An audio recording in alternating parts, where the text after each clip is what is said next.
We're going to begin a sermon series on marriage. It's going to be about 6 weeks. We're going to kind of break through some of the stereotypes about marriage, especially the negative stereotypes. We're going to present challenges and opportunities for people who have an idea of marriage and want to grow in their relationship with one another. This is for everybody. Incidentally, if the conversation becomes something you might talk about at home or with others, that I'm single, I'm divorced, I'm widowed, I'm not married, maybe even teenagers, and you go, okay, does this matter? It actually does. Every person on this earth is the result of two very different people for whatever length of time, whether it was actually because of marriage or just having sex. Egg and sperm to come together from two different people, and the distinction that creates as a society has a distinct purpose for marriage. It represents who God is, as limited as our humanity is. This marriage is the opportunity to express to us a deeper reality of God. So that conversation is going to be for everyone. But obviously, if you are in a relationship, if you are married, been married only a few years, maybe you've been married 20, 30 years, this is still a conversation I think you will find meaningful. Well, when my wife comes up to me and she says, honey, we need to take out the trash. She doesn't mean we, she means me. If I say, honey, we need to make a budget, she knows I'm not meaning me, and what I'm essentially saying is, you need to stop spending so much money. We could use the word a lot of different ways and never use it for its intended purpose. Well, that's what I think has become the state of marriage. As it says in Genesis 1:26 and 27, so God created human beings in his own image. In his image, he created them male and female. This difference is intentional in its limitations and its responsibility to the other. It's very simple to understand that all of life and its reproduction, except for some exceptions in plant life, really, and maybe some amphibians, the bottom line is that there's a sperm and an egg, and they have to come together for life to be created. If we're going to be co-creators with God, then we actually do work together. Adam and Eve become one, two people that began to procreate life. And this family becomes a village, and this village becomes a community, and this community becomes a region, and the region becomes, and all of a sudden we look around today and we have all these integrated workings of who we are that begin at its foundation.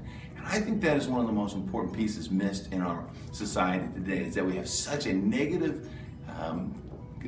connotations towards marriage that we have a hard time giving it where credit is due. That our society at its root, if we wanted to really fix society, maybe our best interest would be our attention to marriage. And I know that that's a challenge, because there's often the time where we go, but that's the thing. That person is so different. They don't get along with me. We're not equal. And you go, no, that's the thing we misunderstand. Equal does not mean same. Sameness does not translate to equality. Being different can also be equal. Now that's as simple as understanding the connection of branches and roots on a tree. They're still part of the tree. They serve distinctly different principles. The root, of course, taking in the nourishment from the ground, the water as it comes in, and taking it up to the rest of the tree. And of course, the branches and the leaves taking in what from the sunlight for photosynthesis and helping the tree grow that way. Now, the branches can't say to the roots, I do all the work, I do all the heavy lifting, all you do is, hide in the ground. And the roots can't say, I do all the work behind the scenes and you take all the credit and all the birds and everybody loves you, but obviously I'm the one doing all the work. Our challenge with this in our society, our pushback on marriage, we have some alternatives to a healthy marriage and a biblical marriage. And I want to highlight some of those for a minute. The challenges being when somebody asks me, what about cohabitating? What about being single? Are these things wrong?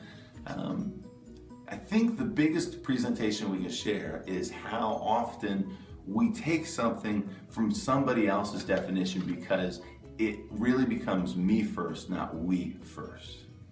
And the heart of alternatives to a right relationship with a husband and wife are these arguments that really, if you get to the root of them, essentially mean I don't know that I can surrender myself to this other person and give them authority in my life. I want to maintain control. In biblical times, it certainly was contractual marriages. Believe it or not, it had the stamp of marriage, but it wasn't the biblical sense because in many ways it was based not on love or intimacy, but a contract. Two people get married because one offers something that isn't so much about them being fully known, it is that this is a helpful lifestyle. In Pride and Prejudice, Charlotte is a friend that gets married to Mr. Collins, and she tells Elizabeth the reason she got married to Mr. Collins, even though Elizabeth can't understand why he wouldn't do it for love, and she says, because it's a good home. It was a contractual agreement. Now, there are a lot of reasons that we come into a marriage or to a relationship with another person, and probably something we need to be honest with ourselves about doing. But often we might even look at society today and say people don't get married. And actually, marriage has gone down and sort of flatlined in recent decades. Now, if that's the case, there's a couple of things that have happened. One, people just aren't getting married, they choose singleness. And to be honest, one of the things about singleness is still me first, is certainly the person who's the player, who doesn't want to be tied down, they just want to have many carnal interactions. They want to have sex, but they don't want to be accountable to the actions of that behavior. It just calls for what it is.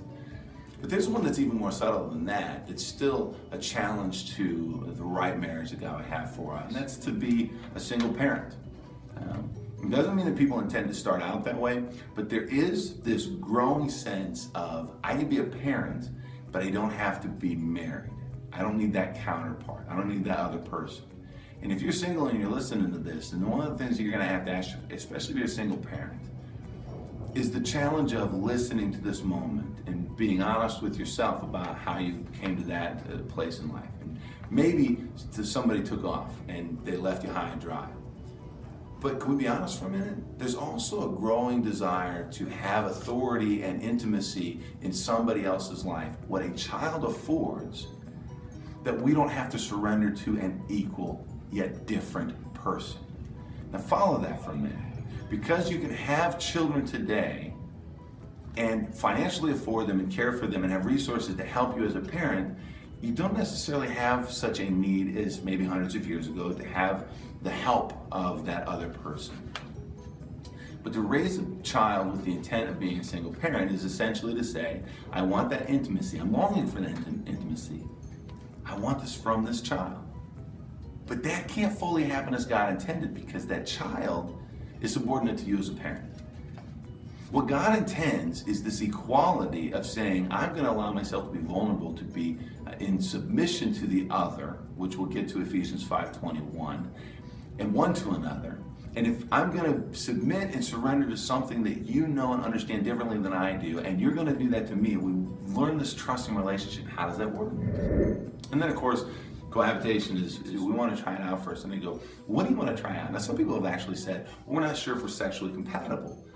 Now, that's sort of the moment where I go, you're not sure if you're sexually compatible. You actually are sexually compatible to half the population.